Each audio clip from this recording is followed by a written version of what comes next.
영국의 목사님들 그리고 스코틀랜드의 일부 또 목사님들 해서 많은 수가 모여서 한 6년 가까이 그렇게 계속 회의를 했습니다.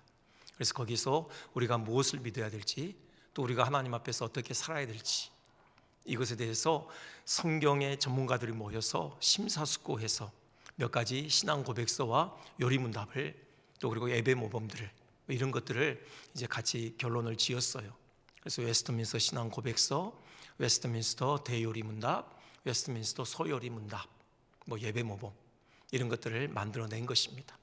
그 한 구절 한 구절 그 문장을 만들기 위해서 기도하고, 막혔을 때는 또 우리 하나님 앞에 같이 엎드려서 기도합시다 하고 또 기도하고, 하나님이 그 지혜를 주시는 대로 또 한 줄 한 줄 써내려가고, 그렇게 해서 만들어진 신앙 고백서와 그 요리문답이에요.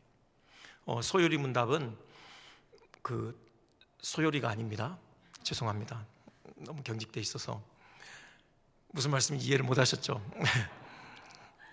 그 쇼트 카테키즘이라고 짧아요. 이렇게 문장 구성이 짧습니다. 그리고 이제 대요리문답은 라저라고 길어요. 그러니까는 대요리문답이 훨씬 더 설명이 잘 돼 있죠. 그래서 소요리문답은 주로 초신자들 그리고 어린 아이들에게 신앙의 개요를 가르치기 위해서 만들어진 거고요. 대요리문답은 이제 장성한 어떤 그 믿음의 사람들, 이분들을 가르치기 위해서 만들어진 거고요. 근데 더 나아가서 이제 신앙 고백서가 있고요. 그래서 한번 기회 되는 대로 소요리문답 그 내용 총 107문이거든요. 상당히 길죠. 그래서 한번 여기에 성경이 뭔지, 또 하나님이 어떤 분이신지, 사람은 누구인지, 예수님은, 그분이 이루신 구원은, 그리고 그 구원으로 말미암아 이루어진 교회는, 그리고 앞으로 어떤 일이 일어날지, 그 다음에 십계명이니 주기도문이니 이런 것까지 다 포괄되어 있어요. 그러니까 이 소요리문답만 잘 숙지를 해도 여러분 정말 성경에서 우리에게 말씀하고 있는 중요한 교리들은 여러분 다 숙지하시는 거예요. 이게 왜 필요하냐? 여러분의 신앙 성장을 위해서도 필요하고요. 특히나 요즘 이단들이 아주 득세하고 있잖아요. 여러분 언제 이단들이 침투해 올지 몰라요. 여러분 그 이단으로부터 우리의 또 신앙을 지켜내는 것, 이것은 우리가 성경의 교리들을 분명하게 알 때이죠. 그래서 한번 시간 되는 대로 이 내용에 대해서 같이 생각을 해보고자 합니다. 바로 들어가서요, 첫 번째 질문이 정말 중요한 질문이죠. 우리 인생의 목적에 대해서 얘기하고 있어요. 한번 일문 한번 보여주시겠습니까? 여러분 잘 아시듯이 사람의 제일 되는 목적이 무엇입니까? 라는 이런 질문이죠. 사람이 제일 되는 목적이 무엇입니까? 사람의 제일 되는 목적은 하나님을 영화롭게 하는 것과 영원토록 그를 즐거워하는 것입니다. 이렇게 되어 있는데요, 한번 생각을 해봅시다. 이 내용을요.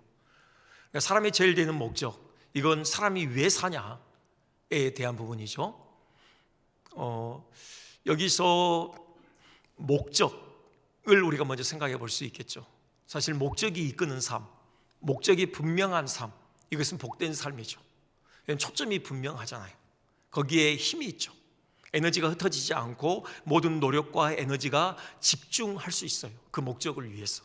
그래서 훨씬 더 알찬 삶을 꾸려갈 수 있습니다. 여러분 어릴 때 그 돋보기 가지고 그 놀이 해보셨잖아요. 빛이 흩어져 있을 때는 그 빛이 별로 강한 힘을 발휘하지 못해요. 돋보기로 그 빛을 한 곳으로 모으면은 종이를 태우잖아요. 좀 더 강력한 빛이 한 곳으로 모아지면은 금속도, 쇠도 뚫는 어떤 그런 힘을 발휘하잖아요. 이것과 같죠. 여러분 그 얘기 들어보셨을 텐데, 어느 날 그 미군 함대에 중요한 행사가 있었어요. 그 해군 제독이 이제 거기에 갔습니다. 그 사열을 받아요. 근데 그만 그 대장 계급장, 이게 훼손돼 버렸어요. 그래서 그 바닥 한가운데 그 함대에 떠 있는 거잖아요. 그냥 사열을 받을까? 그래도 그건 아니잖아. 그래서 혹시나 해서, 물론 찾기가 쉽지 않겠지만 그 함대 안에 혹시라도 대장 계급장을 가지고 있는 사람이 있는가 찾았어요. 그 선상으로 방송을 한 거죠. 물론 기대하지 않아요. 그 바다 한가운데 누가 대장 계급장을 가지고 있겠습니까? 근데 방송을 했는데 10분 만에 누군가가 헐레벌떡 뛰어와요. 그 대장 계급장을 가지고요. 이제 막 소위로 임관한 지 얼마 되지 않은 그 젊은 장교가. 그래서 일단은 반가웠죠. 그래서 대장 계급장을 차고 사회를 받았는데 그렇게 물어요. 궁금하잖아요. 이제 갓 소위가 어떻게 대장 계급장을 가지고 있냐. 그가 그렇게 얘기하는 거죠. 제가 소위로 인간하는 그날 제 사랑하는 애인이 제게 이 대장 계급장을 지어줬습니다. 당신은 앞으로 꼭 대장이 되어야 합니다. 이 국가를 위해서 정말 멋지게 쓰임받는 어떤 그런 멋진 군인이 되어야 합니다 라고 그렇게 안겨줬다는 거예요. 그때부터 자기는 그래, 내가 대장으로서 우리나라에 뭔가 기여하는 훌륭한 사람이 되어야 되겠다, 그런 소망을 가지고 제 가슴에 꼭 품고 다니고 있습니다. 그게 누구냐면요, 제2차 세계대전 당시 태평양 전쟁에서 맹활약한 체스터 윌리엄 니미츠 제독이다. 유명한가 봐요. 저는 처음 들어보지만요, 그 함정이 이분의 이름으로 만들어질 정도로 그렇게 아주 맹활약을 펼쳤던 분이고요, 그분의 소원대로 사성 장군이 됐을 뿐만이 아니라 넘어서서 미 해군에 있어서는 최초로 오성 장군, 그 원수죠, 원수가 되었다. 그래서 그 미 해군사에서 아주 큰 족적을 남겼다. 바로 이런 인물이 됐다라는 겁니다. 그러니까는 목적, 이 분명한 삶은 에너지를 집중해서 뭔가를 이루어내는 거죠. 의미 있는 열매를 거두어냅니다. 근데 우리가 또 봐야 될 것은 그 질문에는 그냥 목적이 아니라요, 제일 되는 목적이다, 그렇게 돼 있어요. 이게 가장 으뜸이 되는, 가장 우선이 되는, 최종적인, 가장 궁극적인 그런 목적이 뭐냐, 그렇게 묻고 있는 거예요. 사실 우리의 삶에 목적을 세우는 것은 여러 번 있죠. 목표라고도 할까요? 여러분 지금 수능을 앞두고 있는 중고등학생들은 내가 좋은 대학에 가야지, 이런 목표가 있을 수 있어요. 대학에 있는 사람들은 내가 공부를 열심히 해서 좋은 직장을 또 취업해야지, 이런 것들. 아무튼 여러 가지 우리가 삶에서 목표들이 있을 수 있어요. 이 니미츠 제독은 대장이 돼서 미국 국가를 위해서 뭔가 공헌하는 인물이 돼야지, 이건 다 궁극적인 목적은 아니죠. 우리 인생의 한 부분을 차지하는 목적이에요. 그것도 귀해요. 하지만 지금 소요리 문답의 일문은 그런 목적들이 아니라 그 모든 목적을 포괄하는 그 배후에 있는 최우선되는 가장 궁극적인 목적이 뭐냐, 지금 이걸 묻고 있는 거예요. 여기에 답할 수 있어야 돼요. 여러분, 그렇지 않으면요, 우리가 목표들을 끊임없이 이루어내더라도 마지막에 그 인생은 최종적으로 실패한 인생이 될 수 있어요. 정말 열심히 살았지만, 그래서 뭔가 이룬 것 같지만, 하지만 궁극적으로 실패한 인생으로 남을 수 있어요. 우리는 저 제일 되는 목적, 궁극적인 목적, 우리는 그것을 붙들어야 해요. 그럴 때 비로소 진정으로 성공적인 인생을 살 수 있는 것입니다. 제일 되는 목적이 뭐냐? 우리는 하나님께서 지으셨잖아요. 물론 창조를 믿지 않는 사람은 그런 목적은 없죠. 근데 우리는 감사하게 하나님께서 우리를 지으셨다는 사실을 알아요. 그렇다면 하나님과 관련된 것이야말로 제일 되는 목적인 것이죠. 여러분, 이거예요. 그러니까 이 제일 되는 목적, 이걸 알아야지 우리가 세우는 모든 목표, 그것이 바른 방향으로 설정될 수 있어요. 그리고 궁극적으로 그 목표들이 이루어지는 인생이 궁극적으로 보람되고 승리하는 인생으로 마무리할 수 있는 것이죠. 그런 의미에서 참 중요합니다. 두 번째로 생각할 것은요, 그 질문, 그 답에 대해서 생각을 해보죠. 먼저는 하나님을 영화롭게 하고, 그렇게 돼 있죠. 하나님을 영화롭게 하고, 영화롭게 한다, 이거에 대해서도 먼저 여기에 대한 성경 구절이 있죠. 이사야 43장 7절을 보면 이렇게 돼 있어요. 내 이름으로 불려지는 모든 자, 곧 내가 내 영광을 위하여 창조한 자를 오게 하라. 그를 내가 지었고 그를 내가 만들었느니라. 그렇죠. 분명히 하나님 말씀하셔요. 하나님께서 우리를 지으신 목적이 하나님의 영광을 위한 것이다 라고 분명하게 선언하고 계셔요. 그럼 다시요, 영화롭게 한다. 여러분, 이게 뭡니까? 우리가 하나님을 영화롭게 한다. 우리가 많은 말을, 그런 말을 많이 쓰고 우리도 기도도 그렇게 하는데 그게 뭘까 구체적으로? 일단 아닌 것 먼저 생각하면요, 하나님을 영화롭게 한다라는 것은 하나님이 영광에 있어서 뭔가 부족한 것이 있어서 우리의 어떤 행동을 통해서 하나님의 그 영광을 온전케 하는 것, 이거 아닙니다. 무슨 말씀 이해가 되시죠? 그러니까 하나님이 98% 영광스러우셔요. 2%가 부족해요. 야, 너희들이 뭔가 나를 위해서 해줘야 되겠다. 그래야지 내 영광이 100% 온전하게 돼. 빨리 나를 영화롭게 해봐. 이렇게 말씀하시는 게 아니라고요. 뭔가 우리 행동을 통해서 하나님의 부족한 것이 채워지는 그런 의미의 영화롭게 함은 결코 아닙니다. 하나님은요, 결코 부족함이 없으신 분이세요. 완전하신 분이세요. 어떤 신학자가, 죄송합니다, 제가 물 좀 마시겠습니다. 어떤 신학자가 하나님은 사랑이시기 때문에 그 사랑을 충족시키기 위해서 우리를 꼭 지으셔야만 했다, 이런 표현을 써요. 무슨 말씀 이해가 되셨나요? 하나님은 사랑이시기 때문에 사랑은 누군가에게 나눠져야 되잖아요. 오고 가야 되잖아요. 사랑의 교통의 대상이 필요하잖아요. 그래서 우리를 지으실 수밖에 없었다, 이렇게 얘기하는데 그건 일부는 맞고 일부는 틀려요. 하나님이 사랑이신 건 맞고요. 그래서 우리와 사랑의 교제를 나누시기 위해서 우리를 지으신 건 맞죠. 하지만 꼭 우리가 있어야지만 하나님의 사랑이 충족되는 것은 아니에요. 우리가 없어도 돼요. 하나님은 그 온전한 사랑의 교통을 이미 나누고 계셔요. 삼위 하나님이시잖아요. 성부, 성자, 성령, 그 삼위 간에 온전한 사랑의 교통이 이루어집니다. 그 외에 다른 존재가 필요 없어요. 그럼 왜 우리를 지으셨냐? 그게 은혜죠. 하나님이 우리를 지으시기를 기뻐하신 거예요. 우리에게 하나님의 그 사랑을 나눠주시기를 기뻐하신 거죠. 또 우리의 그 사랑을 하나님께서 받으시기를 기뻐하신 거예요. 그래서 우리를 지으신 것, 이게 은혜거든요. 영광도 똑같아요. 하나님의 영광에 있어서는 부족한 게 없어요. 하나님은 완전하신 분이세요. 이미 완전히 영광스러운 분이세요. 그렇다면 우리가 하나님을 영화롭게 한다는 것은 뭐냐? 하나님의 하나님 되심을 우리가 인정해 드리는 거예요. 여러분, 그게 하나님을 영화롭게 하는 것입니다. 하나님은 온전히 영화로우신 분이세요. 그 하나님의 영화로우심을 우리가 인정해 드리는 것, 이것이 하나님을 영화롭게 하는 것이에요. 그러니까 이것은 찬송과 경배로 이어지는 거죠. 찬송과 경배요.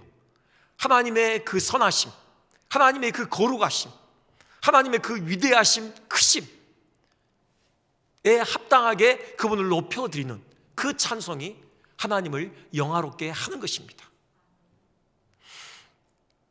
그래서 찬송할 때 우리가 하나님을 아는 만큼 우리의 찬송에는 진정성이 담기고 또 깊이가 담기는 거예요. 여러분, 그렇죠? 앵무새에게 우리가 찬송을 가르칠 수 있어요. 찬송의 가사를 우리가 가르칠 수 있죠. 그럼 앵무새가 우리의 찬송의 가사를 따라 할 거예요. 하지만 그 찬송에는 생명이 없잖아요. 앵무새는 본능적으로 따라할 뿐이지 그 찬송의 가사에 담긴 의미가 뭔지를 모르거든요. 그 찬송을 받으신 하나님이 어떤 분이신지를 앵무새는 몰라요. 그런 찬송이 돼서는 안 된다는 거죠.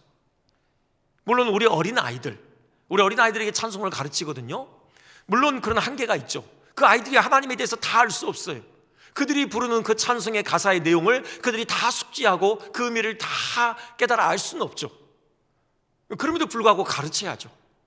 왜냐하면 그 찬송의 가사에 하나님은 지극히 합치하시기 때문에 그건 의미가 있어요. 하지만 언제까지나 그 정도 수준에 머물러서는 안 된다는 거예요.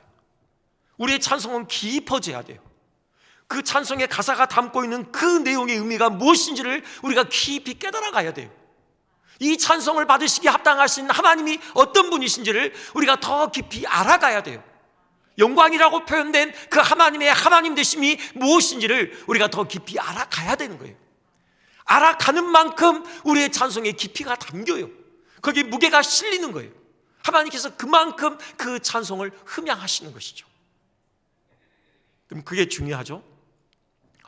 또 이 하나님을 영화롭게 한다, 이건요, 하나님을 기쁘시게 한다라는 의미가 들어있는 것 같아요. 하나님을 기쁘시게 하는 거죠. 그러니까는 찬송과 경배, 이런 영적인 일로만 우리가 하나님을 영화롭게 하는 것이 아니라 우리의 모든 삶의 일상이 하나님을 기쁘시게 하는 목적을 가지고 진행되어야 한다라는 그런 말씀이에요. 우리가 일상에서 많은 일들을 하잖아요. 우리가 스스로에게 물어봐요. 내가 이 일을 왜 하고 있지? 여러분, 그때 정답이 뭐야 하냐면은 하나님의 영광을 위해서, 하나님을 기쁘시게 하기 위해서 라는 답이 나와야 된다는 거예요. 모든 일이 그래요. 오늘 우리가 봉독한 고린도전서 10장 31절이 그거잖아요. 먹든지 마시든지 무엇을 하든지 하나님의 영광을 위해서 하라, 그렇게 말씀하고 있어요. 먹고 마시는 거요, 이것은 우리의 삶의 가장 기본이 되는 거예요. 우리의 생명이 유지되는 가장 기본적인 요소잖아요. 그러니까 먹고 마시는 것이 함의하는 건 뭐냐면은 우리의 모든 일상을 다 포괄하고 있는 거예요. 우리의 삶 전체를 먹고 마심이 다 담고 있는 거예요. 그것이 무엇을 위해서? 하나님의 영광을 위해서, 곧 하나님 그분을 기쁘시게 해드리기 위해서 움직여져야 된다는 거예요. 여러분, 이걸 기억하셔야 돼요. 대표적으로 결혼을 한번 예로 들어볼까요? 결혼. 여러분, 이제 결혼 정년기에 있는 우리 청년들, 그들에게 물을 때 결혼을 왜 하려고 합니까? 그랬을 때요, 그 정답이 뭐야 되느냐? 하나님을 기쁘시게 하기 위해서 라는 것이 돼야 된다는 거예요. 근데 많은 사람들이 결혼은 나의 행복을 위해서 한다고 생각을 해요. 물론 크게 틀리진 않아요. 뭐 하나님을 기쁘시게 하는 것과 나의 행복이 어떤 그 상반되는 게 아니기 때문에 그런 차원에서 틀린 것이 아니에요. 하지만 우선순위를 따진다면 나의 행복이 먼저가 아니에요. 하나님을 기쁘시게 하는 것이 먼저예요. 이게 잘못됐죠, 요즘에 젊은이들이요. 그래서 나의 행복을 위해서 결혼을 해요. 그러니까 요즘 젊은이들은 결혼이 그 디폴트 뭐죠? 그 삶의 기본이 아니에요. 저희 때만 해도 무조건 결혼해야 된다고 생각했거든요. 이건 삶의 기본 어떤 그런 그 프로세스였어요. 근데 요즘 젊은이들은 그렇게 생각 안 해요. 왜요? 결혼이라는 것은 나의 행복을 위해서 하기 때문에 따져보는 거죠. 결혼을 했을 때도 행복하냐? 결혼 안 했을 때도 행복하냐? 이걸 손익계산을 해요. 그럴 때 답이 결혼을 안 했을 때도 행복하다라는 그런 계산이 많이 나오거든요. 여러분, 주거 마련하기 얼마나 힘듭니까? 성격이 안 맞는 사람과 평생을 같이 맞춰서 사는 것, 이거 엄청난 에너지가 들어가는 일이잖아요. 자녀를 낳게 되면요, 그 자녀에게 에너지를 많이 쏟아 부어야 돼요. 뭐 이런 것 때문에 혼자 사는 게 낫겠다, 그게 나를 더 행복하게 하겠다, 많은 젊은이들이 그런 생각한다고요. 이게 아니라는 거예요. 결혼이라는 것은 결코 나의 행복이 우선순위가 아니에요. 하나님을 영화롭게 하는 것, 곧 하나님을 기쁘시게 하는 것, 이것이 결혼의 중요한 목적인 거예요. 하나님께서 결혼을 제도를 세우신 목적이 뭐예요? 아담이 혼자 있는 것이 좋지 못하다고 하셨어요. 그래서 돕는 배필 하하를 지어주신 것이죠. 왜 혼자 있으면 좋지 않습니까? 사명이죠. 아담에게 세상을 다스리는 어떤 자연을 경작하고 하나님 나라를 이루어가는 그 사명을 맡기셨잖아요. 그 사명을 나 혼자 감당하는 것보다 돕는 배필로서 아내와 함께 감당하는 것, 이것이 훨씬 더 힘이 있는 거예요. 이 사명 감당을 위해서 서로 협력하라고 하나님의 결혼 제도를 세우신 것이죠. 또 나 혼자서는 삼위 하나님 되심, 그걸 제대로 반영할 수가 없어요. 두 인격이 하나가 되는 거잖아요, 결혼은요. 그걸 통해서 하나님의 어떠하심을 잘 반영할 수 있는 것이죠. 자녀를 출산하고 양육해서 하나님 나라의 백성으로 세우는 것, 이것도 결혼에 있어서 상당히 중요한 목적이에요. 바로 이 거룩한 목적, 이 하나님이 세우신 이 목적을 위해서 우리가 결혼하는 거예요. 물론 이렇게 하다 보면 나의 행복은 거기에 반드시 들어있습니다. 이런 거예요. 한 가지만 더 볼까요? 여러분, 직장에서의 일이요. 여러분, 이것이 우리의 삶에 상당히 중요한 부분을 차지하죠. 네, 뭐 요즘에 점점 은퇴 시기가 빨라지고 있지만 또 빨라지는 만큼 또 제2의 인생으로서의 또 새로운 어떤 인생을 개척해야 되잖아요. 어쨌든 우리는 숨이 멎는 그 순간까지 땀 흘려 수고하는 어떤 이런 직장에서의 삶은 우리와 깊은 연관이 있는 거죠. 왜 일터를 구하는 거고 왜 그 직장에서 일을 하느냐, 여기에 대한 분명한 목적이 있어야 된다는 거예요. 그게 뭐냐? 하나님을 영화롭게 하기 위해서, 하나님의 영광을 위해서, 나 자신의 행복이 아니라고요.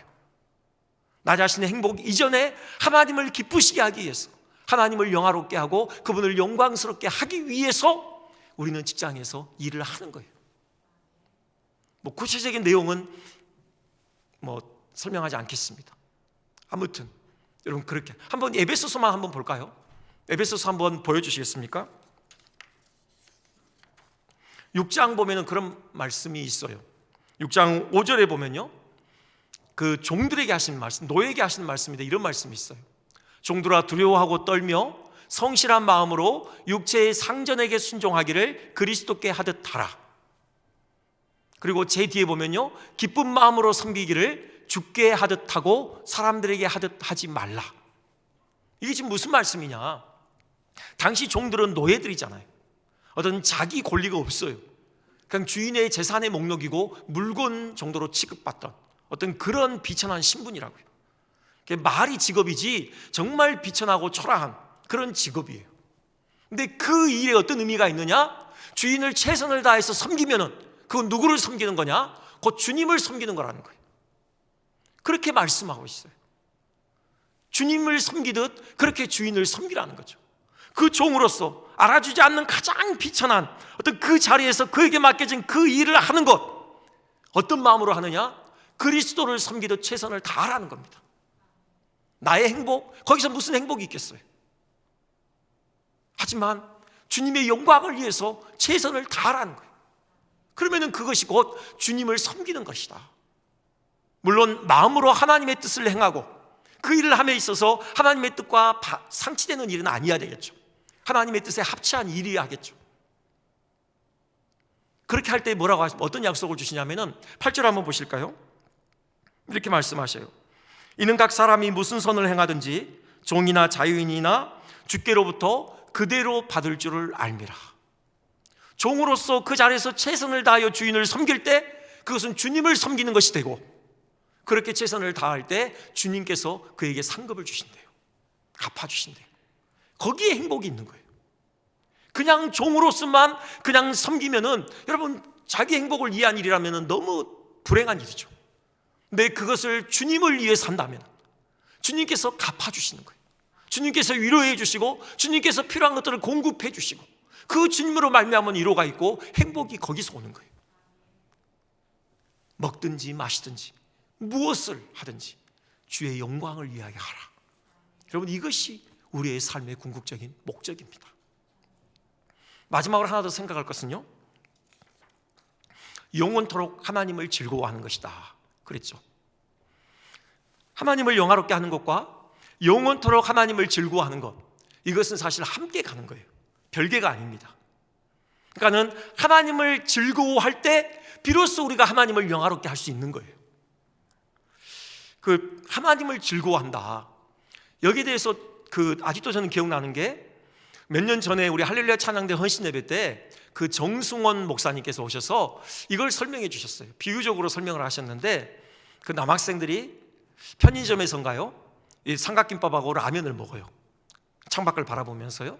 근데 거기에 여학생, 아주 아리따운 여학생이 지나갔다고요. 그 순간 라면을 먹다가 이건 잊어버린 거죠. 그 여학생 보면서 감탄을 해요. 우와, 바로 이게 즐거워하는 것이다. 그렇게 설명을 하셨는데, 참 적절하다라는 그런 생각이 들어요. 그럼 그거죠. 하나님을 즐거워하는 것이라는 것은 우리가 다른 그 무엇 다 잊어버리고요, 하나님 그분을 주목하면서 그분의 아름다우심, 그분의 영화로우심, 그분의 선하심, 그분의 거룩하심, 그분의 크심, 그것에 온전히 함몰되는 거예요. 거기에 온전히 집중하는 거예요. 감탄하는 거예요. 이것이 바로 하나님을 즐거워하는 것이죠. 여러분, 이렇게 하나님을 즐거워한다면은 당연히 아까 그 하나님을 영화롭게 하는 면에 있어서의 찬송, 그것은 자연스럽게 따라오는 거죠. 그렇죠? 정말 그 하나님의 아름다우심에 우리가 감탄하게 된다면은 우리의 마음 깊은 곳으로부터 찬송이 터져나오지 않을 수 없는 거죠. 하나님을 즐거워하면은 자연스러운 반응은 하나님 그분을 영화롭게 하게 되어 있어요. 그리고요, 마태복음 13장 44절에 이런 말씀이 있죠. 천국에 대해서 예수님께서 비유하시잖아요. 밭에 감추인 보화와 같다고 그랬어요. 그래서 이것을 발견하면은 기뻐해서 남은 것 다 팔아가지고 그 밭을 산다고 했죠. 여기 천국은 어떤 곳이에요? 여러분, 금은 보화가 가득한 곳이기 때문에 천국이 좋은 것입니까? 그래서 내가 가지고 있는 거 다 팔아서 그 많은 금은 보화 사는 거예요? 그거 아니잖아요.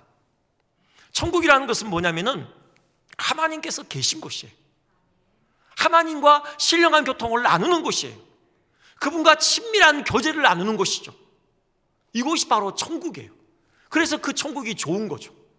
그렇죠? 그러니까는 밭에 감추인 보화라는 것은 바로 다른 게 아니라 하나님과의 교제를 소유하는 거예요. 하나님과 그런 친밀한 교통을 나누기를 그토록 원하는 거죠. 왜요? 그것이 얼마나 가치로운지를 아는 거예요. 하나님을 즐거워하는 거죠. 하나님을 기뻐하는 거예요. 그분이 얼마나 영광스러운 분이신지, 얼마나 아름다운 분이신지, 얼마나 좋으신 분이신지를 아는 거예요. 그래서 그분과 교제하기를 그 무엇보다 원하는 거죠.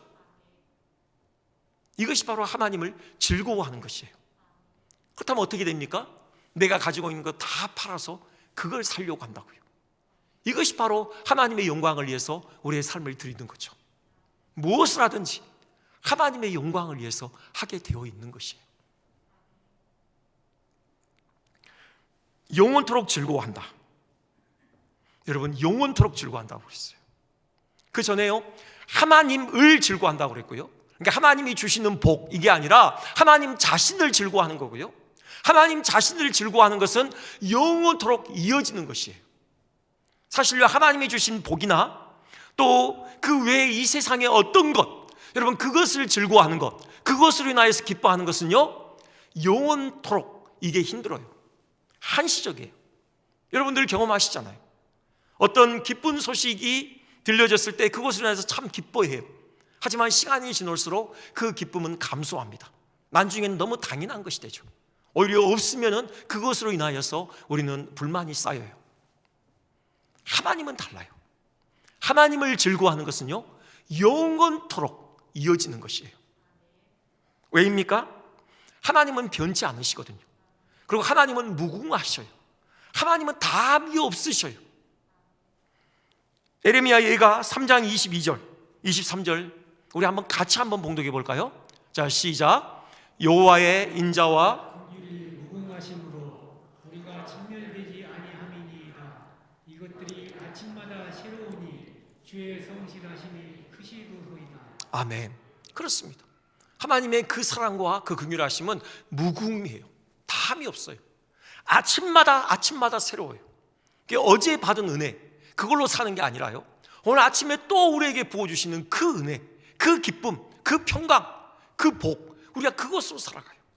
그렇기 때문에 하나님을 즐거워하는 것은 영원토록 이어지는 그 즐거움일 수 있는 것이죠. 이에 대한 산 증인이 있는데요, 바로 에녹입니다. 여러분, 에녹을 잘 아시죠? 에녹과 관련해서 이렇게 말씀하고 있죠. 창세기 5장 24절. 에녹이 하나님과 동행하더니 하나님이 그를 데려가심으로 세상에 있지 아니하였더라. 하나님과 동행했대요. 저게 뭘까? 그러니까 늘 교제했다라는 거겠죠. 일상에서 늘 하나님의 임재를 느꼈을 것이고, 늘 시선을 하나님께 고정했을 것이고, 그의 길을 늘 하나님의 음성에 기울였겠죠. 하나님이 말씀하시면 또 거기에 대해서 대답을 했을 것이고요, 또 그 말씀에 전적으로 순종하기 위해서 삶에서 예를 썼겠죠.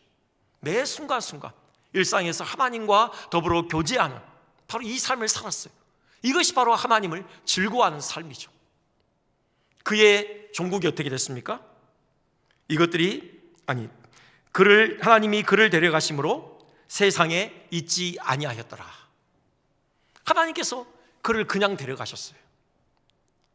그러니까는 성경에 지금 죽지 않고, 죽음을 경험하지 않고 하나님께로 간 사람이 2명 있죠. 에녹하고 또 누구죠?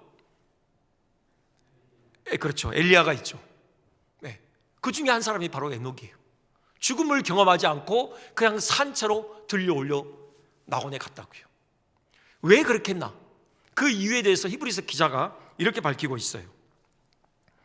히브리서 11장 5절인데요, 믿음으로 에녹은 죽음을 보지 않고 옮겨졌으니 하나님이 그를 옮기심으로 다시 보이지 아니하였느니라.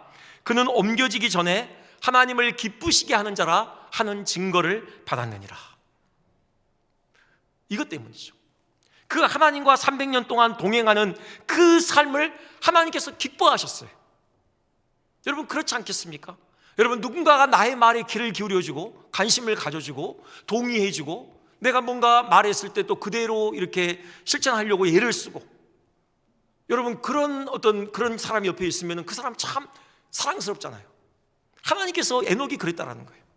에녹은 늘 하나님과 가까이 하기 위해서 늘 하나님을 즐거워하고, 하나님의 음성을 듣기를 애를 쓰고, 늘 시선을 하나님께 고정하고, 그 하나님의 임재가 없으면 다른 것 다 싫고 오직 다시 하나님의 임재를 회복하기 위해서 엎드리고, 말씀하실 때 그 말씀에 순종하기 위해서 애를 쓰고, 하나님이 보실 때 너무 기쁜 거죠. 그래서 하나님이 그냥 데리고 가셨어요. 산채로. 그 주일학교 한 동화에 이 대목을 이렇게 묘사했다고 해요. 하나님과 에녹은 항상 함께 동행하시며 시간을 보내셨습니다. 어느 날 해가 질 때가 되었는데 에녹의 집에서 너무 멀리 온 것입니다. 그러자 하나님께서 상긋이 웃으시며 에녹에게 말씀하셨답니다. 에녹아, 해가 지는데 너의 집에서 너무 멀리 왔구나. 너 그냥 우리 집으로 가자. 그러시고 하나님께서는 에녹을 데리고 천국으로 가셨답니다. 흥미롭죠? 여러분, 하나님을 즐거워하는 것은 이렇게 영혼의 세계까지 이어지는 거예요.